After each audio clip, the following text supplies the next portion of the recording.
नमस्कार मित्रांनो, ITI इलेक्ट्रिशियनच्या सगळ्या ट्रेनिजचं स्वागत आहे. आज आपण एका अशा अदृश्य शक्तीबद्दल बोलणार आहोत जी आपल्या इलेक्ट्रिकल फील्डचा खरं तर पाया आहे. म्हणजे बघा, मोटर्सपासून ते मीटर्सपर्यंत सगळीकडे हीच शक्ती काम करते. हो, मी बोलतोय चुंबकत्वाबद्दल, म्हणजे मॅग्नेटिझमबद्दल. चला तर मग हा महत्त्वाचा विषय एकदम सोप्या भाषेत समजून घेऊया. आज आपण काय काय बघणार आहोत? सगळ्यात आधी चुंबकत्व म्हणजे काय त्याची ओळख करून घेऊ. मग चुंबकाचे प्रकार कोणते आहेत ते पाहू, ते नक्की कसं काम करतं हे समजून घेऊ. त्यानंतर वेगवेगळ्या पदार्थांना आपण चुंबकीय गुणधर्मांनुसार कसं वेगळं करतो ते बघू. आणि हो, सगळ्यात शेवटी परीक्षेसाठी काय महत्त्वाचं आहे त्याची एक फास्ट रिव्हिजन करू. चला तर मग आपल्या पहिल्या भागाला सुरुवात करूया, चुंबकत्वाची ओळख. आता एक इलेक्ट्रिशियन म्हणून हे समजून घेणं इतकं महत्त्वाचं का आहे? ते 1 मिनिट थांबा आणि विचार करा, आपल्या रोजच्या कामात म्हणजे इलेक्ट्रिकल उपकरणांमध्ये हे मॅग्नेट्स आपल्याला कुठे कुठे बघायला मिळतात?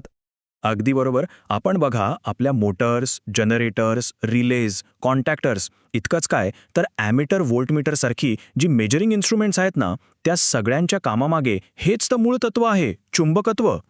तर मग हे चुंबकत्व म्हणजे मॅग्नेटिझम आहे तरी काय? एकदम सोप्या शब्दांत सांगायचं तर ही एक अदृश्य शक्ती आहे, एक प्रकारचं फोर्स फील्ड. याचे 2 खास गुणधर्म लक्षात ठेवा. पहिला, तो लोखंड, स्टील यासारख्या गोष्टींना आपल्याकडे खेचतो, ओढून घेतो. आणि दुसरा, जर आपण एखाद्या चुंबकाला मोकळं हवेत लटकवलं ना, तर तो फिरेल आणि बरोबर उत्तर दक्षिण दिशेला येऊन थांबेल. ठीक आहे. आता आपण बघूया की चुंबकांचे प्रकार किती आहेत. सोप्पं आहे. मुख्यत्वे 2 प्रकार पडतात. एक जे निसर्गात मिळतात ते म्हणजे नैसर्गिक, आणि दुसरे जे आपण बनवतो ते मानवनिर्मित. नैसर्गिक चुंबक, ज्याचं एक उदाहरण आहे लोडस्टोन, हे आपल्याला निसर्गात सापडतात. पण प्रॉब्लेम काय आहे की त्यांचा आकार कसाही असतो, वेडावाकडा, आणि त्यांची ताकद पण कमी असते. म्हणूनच आपल्या इलेक्ट्रिकलच्या कामात आपण हे वापरत नाही. आपण वापरतो मानवनिर्मित म्हणजे आर्टिफिशियल मॅग्नेट्स. का? कारण ते आपण आपल्याला हव्या त्या आकारात आणि पाहिजे तेवढ्या ताकदीचे बनवू शकतो. आता ह्या मानवनिर्मित मॅग्नेट्समधला पहिला प्रकार आहे तात्पुरता चुंबक, ज्याला आपण इलेक्ट्रोमॅग्नेट म्हणतो. नावावरूनच कळतेस याचं चुंबकत्व टेम्पररी असतं. म्हणजे काय? तर समजा एक मऊ लोखंडाचा तुकडा आहे आणि त्याच्याभोवती आपण तार गुंडाळलेली आहे, ज्याला सॉलेनॉइड म्हणतात. आता जेव्हा आपण त्या तारेतून करंट पास करू ना, तेव्हाच तो लोखंडाचा तुकडा चुंबक बनेल. आणि जसा करंट बंद केला की त्याचं चुंबकत्व गेलं, संपलं. हेच तर प्रिन्सिपल आपल्या रिलेज आणि कॉन्टॅक्टर्समध्ये वापरलं जातं. आणि दुसरा प्रकार आहे कायमस्वरूपी चुंबक म्हणजे परमनंट मॅग्नेट. हा अगदी तात्पुरत्या चुंबकाच्या उलट आहे. एकदा का याला मॅग्नेट बनवलं की झालं, तो आपलं चुंबकत्व कायम टिकून ठेवतो. तुम्ही बाहेरचं मॅग्नेटिक फील्ड काढलं तरी फरक पडत नाही, हा चुंबकच राहतो. आणि हे बनवण्यासाठी स्टील किंवा अल्कोनोसारखे खास मटेरियल वापरले जातात. आता चुंबकत्व असं धरून ठेवण्याची जी क्षमता आहे, ही जी प्रॉपर्टी आहे, तिला एक खास नाव आहे, रिटेंटिव्हिटी. हा शब्द परीक्षेसाठी महत्त्वाचा आहे, लक्षात ठेवा. ज्या पदार्थाची रिटेंटिव्हिटी जास्त असते तो एक उत्तम परमनंट मॅग्नेट बनू शकतो. आणि म्हणूनच आपण स्टील आणि ॲल्निको वापरतो. बरं, पण एक प्रश्न मनात येतो की एका साध्या लोखंडाच्या तुकड्यात ही मॅग्नेटिक पॉवर येते तरी कुठून? याचं उत्तर मिळतं मॉलिक्युलर थिअरी ऑफ मॅग्नेटिझममध्ये. चला बघूया ही थिअरी काय म्हणते. या थिअरीनुसार अशी कल्पना करा की कोणताही चुंबकीय पदार्थ, त्याच्या आत लाखो करोडो छोटे छोटे मॅग्नेट्स असतात, अगदी छोटे, रेणूंच्या आकाराचे. यांना मॉलिक्युलर मॅग्नेट्स म्हणतात. आणि प्रत्येक छोट्या मॅग्नेटला स्वतःचा एक नॉर्थ आणि एक साऊथ पोल असतो. आता हे सगळं 3 स्टेप्समध्ये कळतं. स्टेप 1, सामान्य अवस्था. म्हणजे जेव्हा तो पदार्थ मॅग्नेट नसतो तेव्हा काय होतं? तर हे सगळे छोटे छोटे मॉलिक्युलर मॅग्नेट्स अस्ताव्यस्त पडलेले असतात, कोणी इकडे तोंड करून, कोणी तिकडे. त्यामुळे ते एकमेकांची शक्ती कॅन्सल करतात आणि म्हणून तो बार चुंबक नसतो. स्टेप 2, मॅग्नेटाइज्ड अवस्था. आता आपण बाहेरून एक मॅग्नेटिक फील्ड लावलं, मग काय होतं? हे सगळे आळशी मॉलिक्युलर मॅग्नेट्स शिस्तीत एका लाईनमध्ये यायला लागतात. ते सगळे एकाच दिशेने तोंड करतात. आणि स्टेप 3, सॅच्युरेशन. ही म्हणजे फुल पॉवरची स्टेज. यात सगळेच्या सगळे मॉलिक्युलर मॅग्नेट्स एका सरळ रेषेत आलेले असतात, परफेक्ट अलाइनमेंट. आणि तेव्हा तो मॅग्नेट आपल्या मॅक्झिमम स्ट्रेंथवर असतो.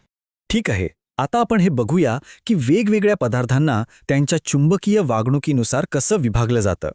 पण त्याआधी एका सगळ्यात मोठ्या नैसर्गिक चुंबकाबद्दल बोलूया, जो आपल्या सगळ्यांच्या पायाखाली आहे. हो, मी बोलतोय आपल्या पृथ्वीबद्दल. आपली पृथ्वी स्वतः एक भला मोठा बार मॅग्नेट आहे, जिला स्वतःचे मॅग्नेटिक नॉर्थ आणि साऊथ पोल आहेत. आणि म्हणूनच कंपासची सुई नेहमी नॉर्थकडेच दाखवते, कारण ती पृथ्वीच्या मॅग्नेटिक फील्डला स्वतःला अलाइन करत असते. तर मॅग्नेटिक प्रॉपर्टीजनुसार आपण सगळ्या पदार्थांना 3 मुख्य गटांमध्ये वाटू शकतो: फेरोमॅग्नेटिक, पॅरामॅग्नेटिक आणि डायामॅग्नेटिक. पहिला ग्रुप आहे फेरोमॅग्नेटिक. हे आहेत मॅग्नेटचे पक्के दोस्त. म्हणजे हे पदार्थ चुंबकाकडे खूप स्ट्रॉंगली म्हणजे तीव्रतेने ओढले जातात. उदाहरणार्थ लोखंड, स्टील, निकेल, कोबाल्ट. आपले बहुतेक पॉवरफुल मॅग्नेट्स ह्याच पदार्थांपासून बनतात. दुसरा ग्रुप आहे पॅरामॅग्नेटिक. हे पदार्थसुद्धा चुंबकाकडे आकर्षित होतात, पण खूप खूप कमी, अगदी थोडंसं. ॲल्युमिनियम, प्लॅटिनम आणि अगदी हवासुद्धा पॅरामॅग्नेटिक आहे. आपल्याला हे जाणवत नाही, पण हे खरं आहे. आणि तिसरा आणि सगळ्यात इंटरेस्टिंग ग्रुप आहे डायमॅग्नेटिक. हे पदार्थ तर गंमतच आहेत. हे मॅग्नेटला चिकटत नाहीत, उलट त्याला थोडंसं दूर ढकलतात, म्हणजे रिपेल करतात. हो, हे खरं आहे. बिस्मथ, काच, लाकूड आणि अगदी पाणीसुद्धा हे सगळे डायमॅग्नेटिक आहेत. आता हा टेबल बघा, परीक्षेसाठी हा खूप महत्वाचा आहे. इथे आपण या तिन्ही प्रकारांची तुलना केली आहे. पहिला पॉइंट आकर्षण. फेरोमॅग्नेटिक स्ट्रॉंगली अट्रॅक्ट होतात, पॅरामॅग्नेटिक थोडेसे अट्रॅक्ट होतात आणि डायमॅग्नेटिक थोडेसे रिपेल होतात, म्हणजे दूर जातात. दुसरा महत्वाचा शब्द आहे परमिएबिलिटी. सोप्या भाषेत सांगायचं तर एखादा पदार्थ मॅग्नेटिक लाईन्सना स्वतःमधून किती आरामात जाऊ देतो. फेरोमॅग्नेटिकची परमिएबिलिटी खूप जास्त असते, पॅरामॅग्नेटिकची एकापेक्षा थोडी जास्त आणि डायमॅग्नेटिकची एकापेक्षा कमी असते. आणि ही उदाहरणं तर नक्की लक्षात ठेवा. चला आता आपल्या शेवटच्या भागाकडे जाऊया.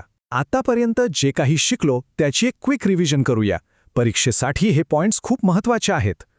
हे की पॉइंट्स लक्षातच ठेवा. पहिलं, मॅग्नेट लोखंडाला आकर्षित करतो आणि नेहमी नॉर्थ साऊथ दिशेला थांबतो. दुसरं, इलेक्ट्रोमॅग्नेटला काम करायला करंट लागतो. करंट बंद, मॅग्नेट बंद. तिसरं, परमनंट मॅग्नेटची रिटेंटिव्हिटी जास्त असते. चौथा, मॅग्नेटिक मटेरियल्सचे 3 प्रकार आहेत: फेरो, पॅरा आणि डायमॅग्नेटिक. आणि सगळ्यात महत्त्वाचं पाचवं, खरं तर जगात असा कोणताच पदार्थ नाही आहे जो पूर्णपणे नॉन मॅग्नेटिक आहे. प्रत्येक पदार्थावर थोडा का होईना पण परिणाम होतोच. आणि जाता जाता एक विचार सोडून जातो. जर पाणी आणि हवासुद्धा मॅग्नेटिझमला रिॲक्ट करतात, तर विचार करा की या अदृश्य शक्तीचा वापर करून भविष्यात आपण काय काय नवीन टेक्नॉलॉजी बनवू शकतो. एक इलेक्ट्रिशियन म्हणून याबद्दल नक्की विचार करा, कारण उद्याचं जग याच फंडामेंटल्सवर उभं राहणार आहे.